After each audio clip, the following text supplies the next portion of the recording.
Hello, my beloved viewers.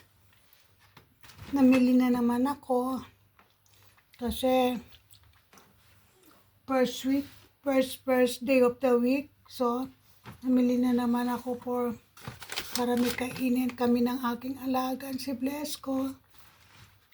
So, bili ako ng prutas para sa vitamin C at Nakriten. Ano to tawag dito sa English, pero Nakriten o ano, hindi ko na alam ang pangalan sa English. Para dito sa Germany, Nectarine. At ang pinakamahalaga sa akin, peanut butter. I love peanut butter. Hindi lang maganda sa utak, kundi masarap pa, crunchy, ang paborito ko. At ang tinatawag nilang Bauernbrot. Sarap ng kanilang tinapay dito sa Germany. Dito sa Germany, iba-ibang klase ng tinapay. Ang sarap. Ang aking binibili yung brown na tinapay. Kasi yung puti is masyadong maraming carb. So, I bought also leg ng chicken. Kasi gusto kong gumawa ng chicken sandwich with pineapple, with a little bit apple. Tapos, organic eggs. Kasi, pag organic eggs is maganda sa katawan. Mahal nga lang, pero at least, nandun lahat ang vitamins na kailangan ko. Bumili din ako ng pagkain ni Blesco. Siyempre, hindi mawawala ang pagkain niya. Lagi. At mozzarella. Maganda ang mozzarella. Mozzarella, at para bang puting keso sa atin sa Pilipinas. And gustong gusto ko siya na may kamatis at basilicum leaves. So, siyempre, apple a day. 1 apple a day makes doctor away. Yan. Apple, hindi mawawala sa akin. At ang grapes na blue grapes. Masarap ang grapes pag merong kese. May grapes na may cheese. Yung cheese kasi masarap din ko. Kumakain ako ng cheese. Yung bang hard cheese, cheddar cheese, or minsan yung cheese ng kambing, Cheddar cheese. Cheddar kasi ang tawag dito, saka with ubas. Ang sarap. Tapos syempre broccoli. Broccoli is the best para sa utak din, para maingatan natin ang utak natin na hindi magkaroon ng Alzheimer. So, maganda ang broccoli din. Lagi yan, di ako nawawalan. At saka, cottage cheese. Cottage cheese, kinakain ko before ako matulog. Kasi, nakakatulog ako ng maganda pag ako'y kumakain ng cottage cheese sa gabi. So, yan muna ang pinamili ko sa araw na to. Para siguro mamimili ulit ako sa Wednesday o sa Thursday. So, yan ang aking unang activity ngayon na ginawa. Sa araw na to, lumabas ako with the help of government Leven Silpe na siyang nag-ano sa akin, sasamang magpamili, at siya ang nagda-drive sa akin, at siya rin nagbubuhat ng lahat ng aking mga pinamili. Kaya blessed din ako rito kahit na nangyari sa akin ito. I am blessed. And yun, nakakapag-share din ako ng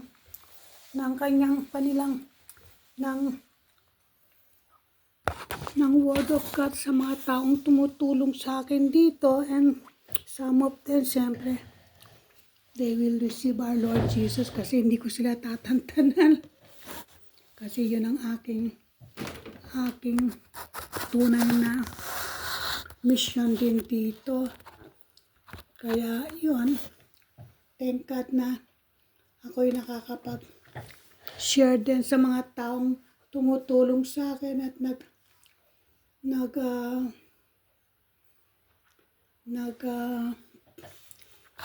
mamalengke sa akin o naglilinis dito sa aking place. Kaya I'm blessed na may mga taong tumutulong sa akin in spite of my disablement. I am still having people na they are helping me and they are supporting me also. And I thank God then na siya lamang ang nagbibigay ng provision sa lahat sa akin sa mga bagay na ito. Kaya and He is always there and hindi kanya pababayaan. Kaya join me sa proclamation at declaration ko ngayon. Ngayon is first day of the week, and let's start this week, new week, with God's presence, and let's declare our prayers boldly because He's the one who gave us this power and authority to do His will. Have you ever wondered how different our life would be kung if every decision, every word, every step that we take was gently whispered to our heart by the power of the Holy Spirit, not influenced by fear, not profiled, not shaped by opinions, but orchestrated intentionally in the divinely Spirit of God Himself. This isn't a dream, it's a promise, di ba? For those who pause and seek God before making a move. And that's exactly what this moment is about. We're doing now for this new week. We are shielded from chaos and touched by fear and held secure by the loving hands of our Heavenly Father if we do this. Prayer is our entry point into the sacred dimension. It's not meant to be rushed. It is a moment of alignment. And if you stay with me, then we will be able also to know the peace in the middle of this chaos day. And divine appointments, open doors, and God's perfect timing for us will always be there. This is just a divine set. Is the Holy Spirit is not distant or silent. He's already in us, but He moves in the space and is welcome and honored. And that's what His prayer creates, a sanctuary of His voice above all others. So before we allow the news of social media or anxiety to set the tone for this day, let's come back to the source, and I challenge you to just listen, participate with me. Type Holy Spirit, leave me in the comments in this play, and like also this video to declare with action that you're choosing God's leadership over the world. Pressure, subscribe kayo, and we do this every day. The spiritual strategies to prepare our battles ahead, and share also to those people who are near to you, because someone may know the Lord Jesus if you share them. For avoiding disaster, only God is not distant from our decision. He isn't waiting to punish our misstep. He's eager to lead us to victory. Victory that begins before the temptation, before the detour, before the wrong turn. He is good shepherd who walks before us. And when the Holy Spirit takes the lead, no delay, no demon, no confusion can cancel the plans He has set for you. As a step of righteous man are ordered by the Lord, diba? That means your steps are not random. They are full of purpose. But this only becomes reality when you make room for God to lead. When you are Spirit-led, you don't merely survive. You move with mission. You step forward in divine strategy. You don't wander, you walk with God. And if you choose to stay and pray through me this day, something will shift. Something already is going to be victorious. The pressure to perform is breaking right now, and it's a place of divine calm in rising. Why? Because you didn't mirror begin your day. You surrender it, and that's the most power begins to that where favor comes flow, and the home the Holy Spirit is in us, in our it is our comforter, our guide, our guest, and it doesn't confuse. He confirms. He doesn't rush. He draws us forward in peace before we enter in this week. We urge you to pause, not to relax, but to focus your spirit. You're not here just for motivation. You're here to activate your connection in heaven, with heaven. Speak this loud right and write it in the comment as you lead, led by the Holy Spirit, kung ano ang nararamdaman nyo. Let's pray. Once the ship change begin to break, fear begins to fade, and the Spirit of God begins to surround your heart and renew your mind. Where His point is, there's freedom, there's direction, there's clarity, and there's peace. There is not a routine. It's a sacred declaration. Today you will not move ahead of God. You will not shrink back in fear. You will walk in sync with the Spirit. And when you do, what once felt out of reach will become unbeatable. Today's will turn into divine redirection. Storm may come, but peace will hold you steady. Before we begin to pray, I invite you now to just be at peace and your heart is aligned with God, and be powerful and start walking in light through your declaration with me. Because every word you you hear is please don't keep this to yourself. Share it with also to someone that you know. And I pray God is glorified not only in our worship, but in our obedience to Him. Let this day become a song, a melody of alignment and dance with divine direction then. Now, let's lift up our voices, kapatid, not in fear but in faith, not in uncertainty but in full trust that the Holy Spirit is already present, ready to lead you in God's perfect will. Stay through this prayer until the final word. Don't rush it. Don't split your focus. This is your holy appointment with the voice of God. Let every step you take today be ordered by His Spirit, and I encourage and may each one lead you into supernatural wonder. Let's pray. Heavenly Father, Creator of heavens, the one who holds the stars in place and calls them each by name, this day we lift up our voice to honor you. Before we take step, before we speak to another soul, we come humbly before you, your throne of grace. You are the Alpha and the Omega, the author of and the beginning and the keeper of end. You see the path we cannot see. You know the answers we have not yet found. And so today and this week, Lord, we place into your hand our path, our priorities, our plans, and every passion you have planned for in us, in the Holy Spirit. We surrender our timeline. We release our direction. We lay down the weight of our life. Breathe into our soul, Lord. Interrupt every thought that didn't come from heaven. Cancel every plan born of fear. Tear down every distraction designed to steal our focus. Align our desires. O God, by faith, we make this declaration today. We will not live in confusion. We will not rush ahead. We will not be driven by the noise of the world or the pressure of emotion. We come to you and we give you all this, Lord God, so that we know, so that we will know that you are the one who's leading us and giving us advanced wisdom, your truth, your power, and divine clarity, Lord. Father, we reject every voice that isn't yours hearing. harsh critic, every whisper of the enemy, every worldly demand, and every unresolved pain that tries to influence our decisions. We silence them by the power of the blood of our Lord Jesus Christ.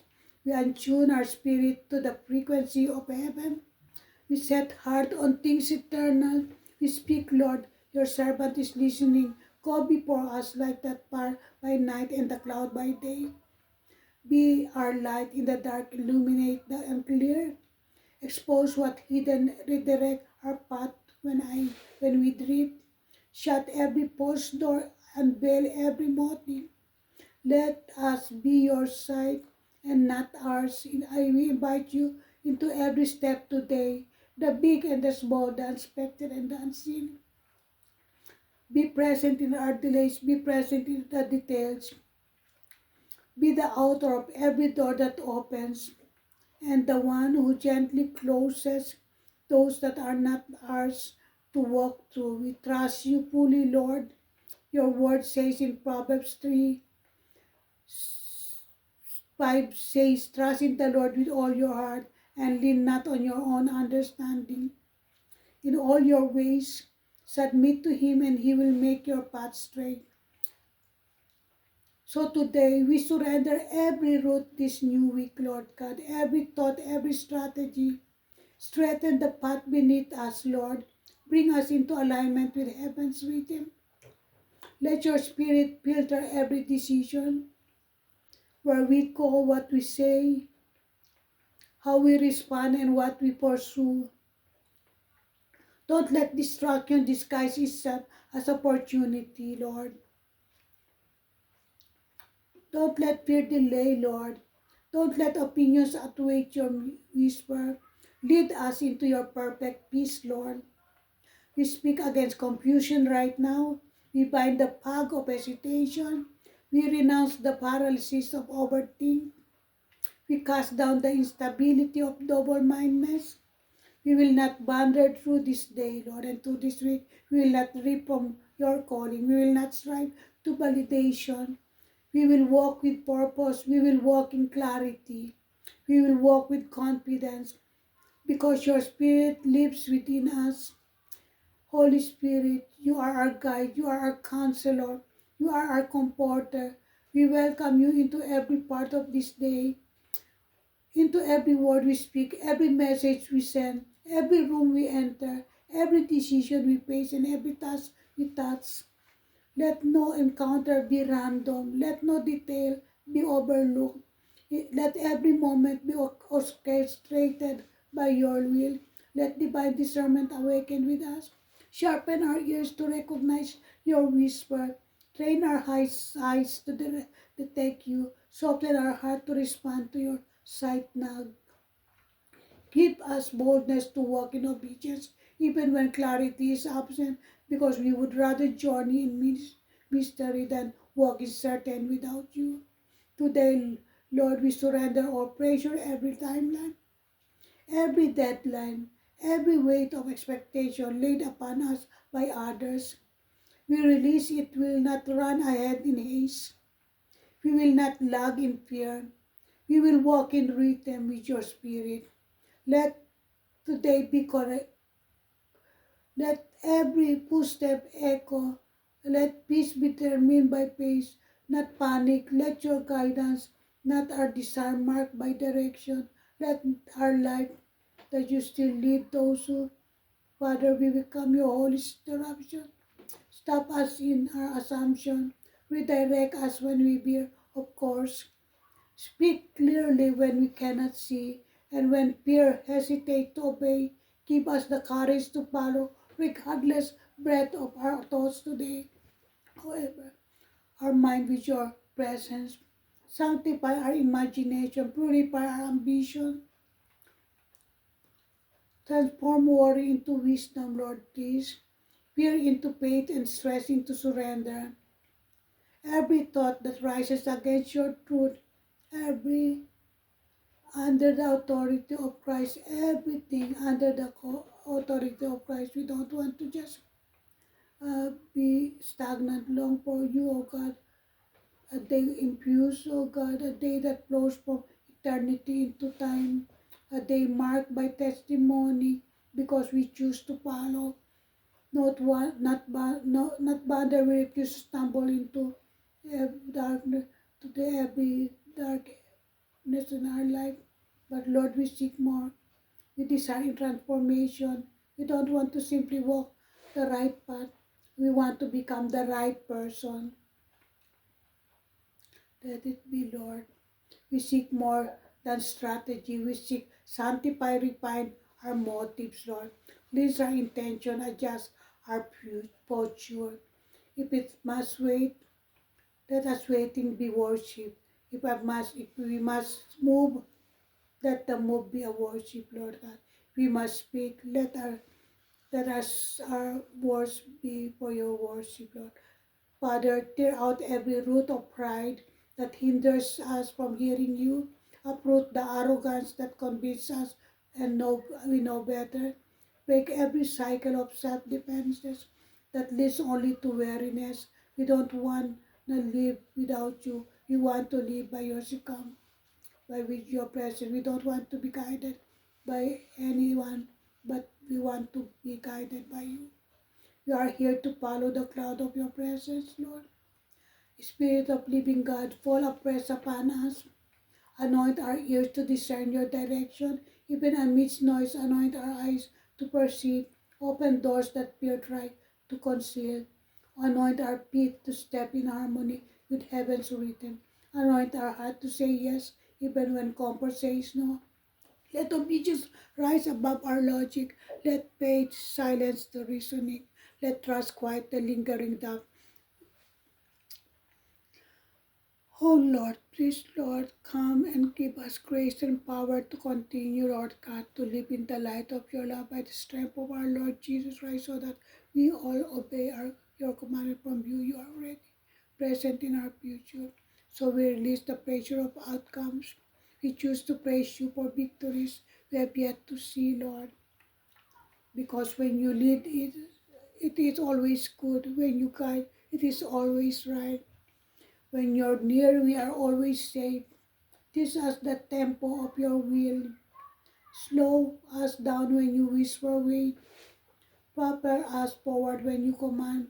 Now help us recognize doors you have opened and stop forcing once you've closed.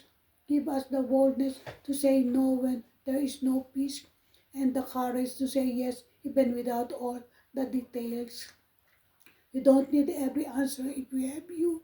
We don't need to whole map if your breath is guiding each step. God awaken us in a fresh level, not just to distinguish between right and wrong, but to discern what is wise versus what is simply. Show us what is good but not bad. Strip away, oh God, cut all the distraction, cancel the task of the Paul thing that is not from you, Lord.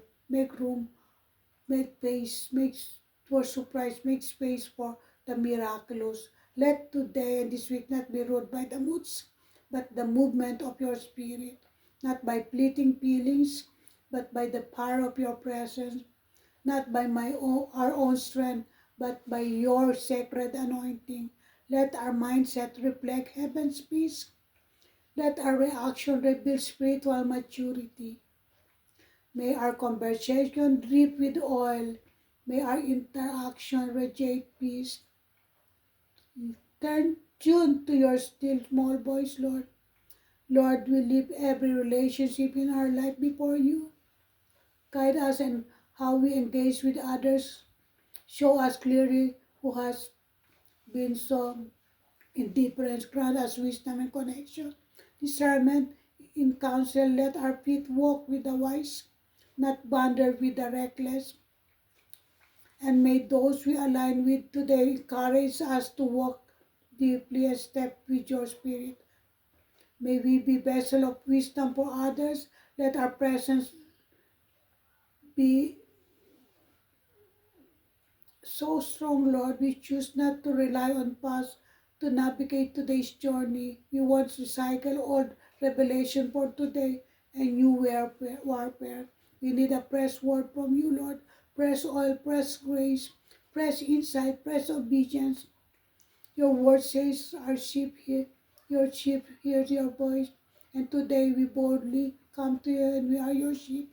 We will not follow the stranger, we will not follow fear.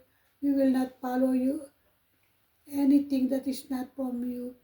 But in soul strength to say no when temptation knocks, Lord. Strengthen to be still when by flesh. Strength to speak the truth with love.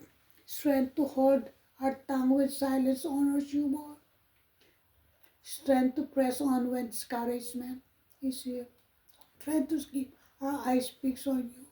When distraction crowd by vision, Lord, be with us with a reason alone. Let us be led by your presence of your spirit. Like Moses, we will not take a single step unless your presence goes before us, Lord.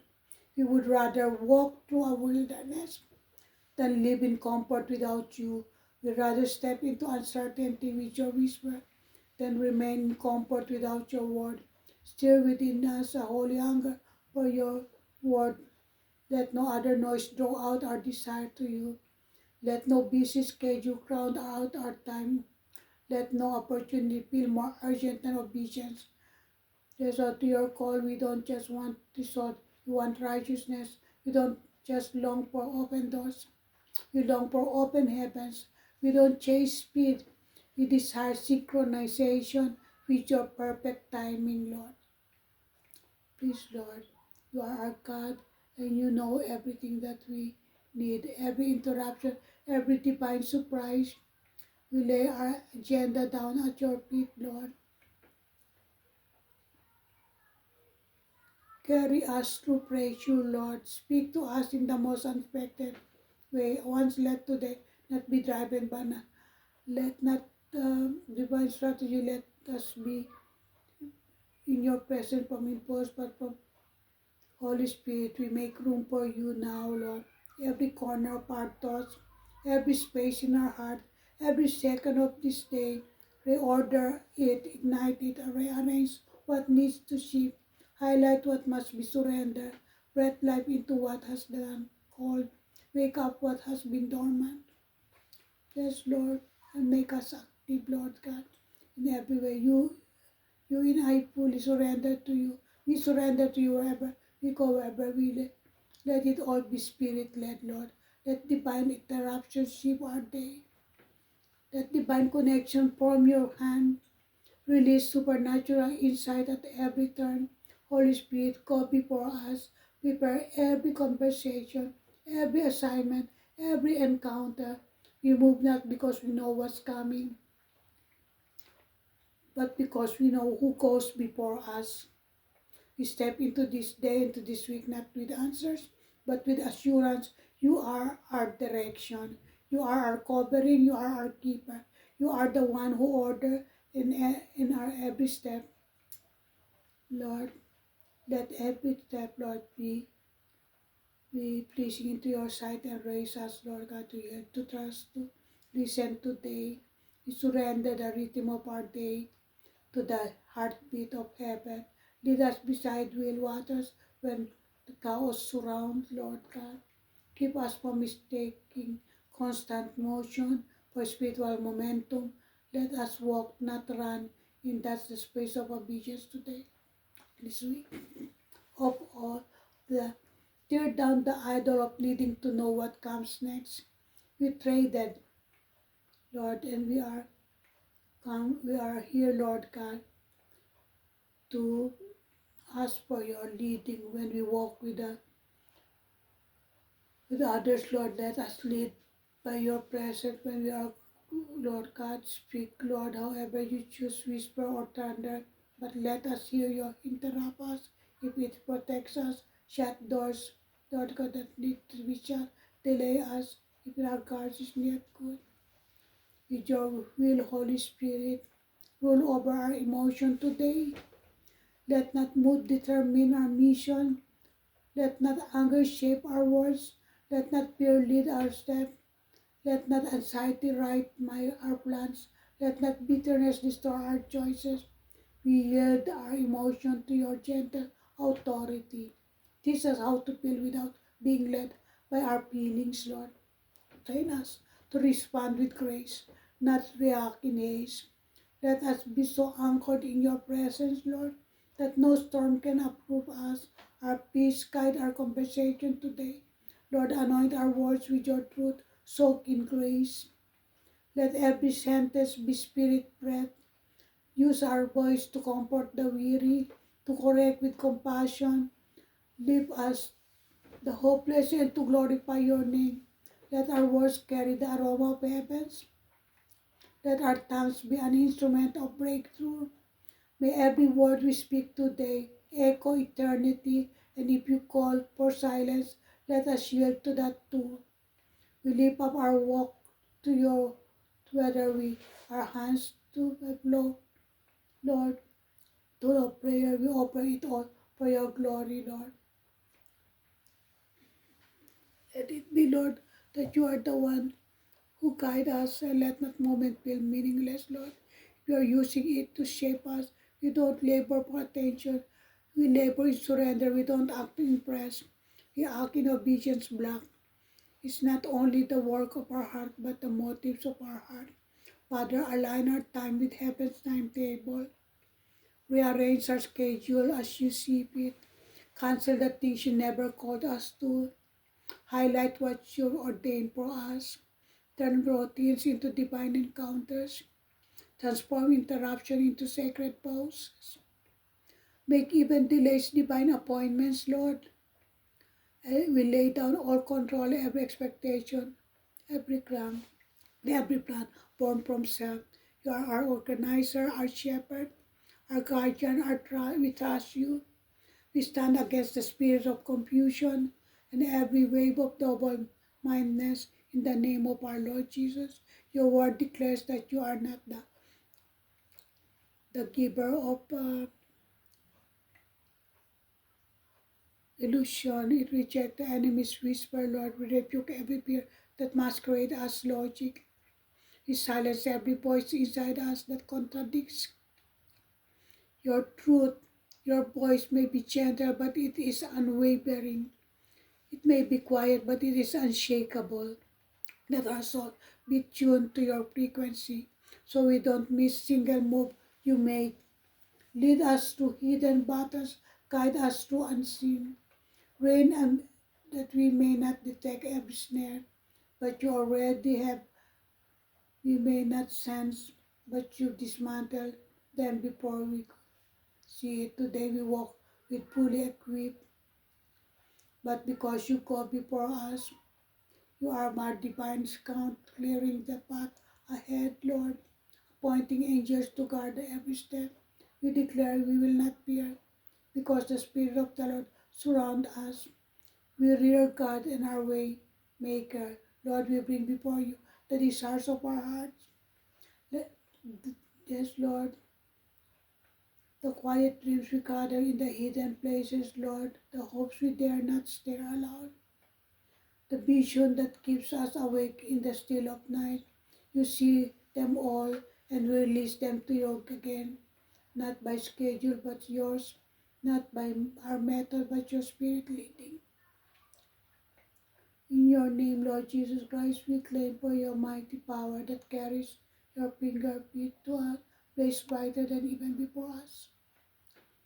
Oh Lord,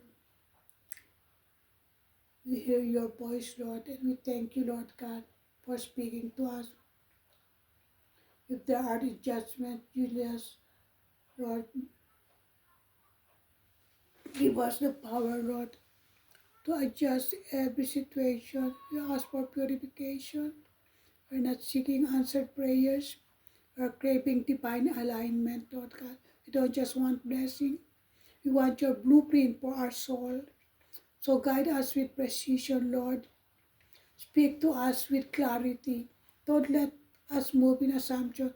Train us to inquire of your words before we reach for a friend. May we reach for you before we seek advice. May we seek your face before we drop our plans. May we surrender our will before we react. May we pause in reverence of your presence. Let your voice be the language we live in, Lord. Let your will become our immediate response. Let your spirit be the atmosphere dwell in us, not just the escape. Run to in crisis. We're not only praying for guidance, Lord, we're asking for preparation for tomorrow, for this week. Save us now for assignment. We don't want to be stagnant, Lord. Spirit, for season we haven't yet stepped, but every quiet moment spent with you is not wasted. It is a divine investment. Every act of surrender is preparing. Every yes to your spirit is sowing the seeds of future fruit. Lead us, O Holy Spirit. Lead us, O God, to do God's will and to obey His commandment. Of our life be governed by impulse, let driven by ambition, let no uncertainty, Lord, let no misleading break it down, Lord, melt and claim the Father's hand, and you have pulled us permission, lead us in stillness, Lord, lead us in worship, lead us in obedience, lead us in generosity, lead us in integrity, lead us in holiness. Let the fruit of your Spirit be the story of our life, Lord. Total love, joy, peace, patience, perseverance, faithfulness, goodness, gentleness, and self-control, governing every decision, shaping every response, guiding every encounter. Today we break agreement with anything that opposes the Spirit, reject shame and renounce guilt. We rebuke fear, we cast down spiritual complacency. We unpick laziness, we silence insecurity, we break every generational echo. You're not enough. We dismantle every lie of performance and saying that we are not enough. And we are boldly declare, not driven, not pushed. We are spirit empowered, not self-made. Let our life preach without words. Let our choices speak volumes. Let our step become worship. Let our alignment point others to you. Let every action be a radiant of your glory. And now, Father, as we lean upon you the final moments of this sacred prayer, we lift our whole being to you as a living sacrifice, holy and acceptable in your sight. We confess with reverence and confidence we no longer belong to ourselves. Our time is not ours, our relationships are not ours. Our gifts are not ours, our purpose is not ours. It is yours to reveal. We lay down the illusion of independence and pick up the mantle of total surrender. Holy Spirit, flood every decision we make today and this week. You don't let us move without your Spirit. Don't let us act unless your breath goes before us.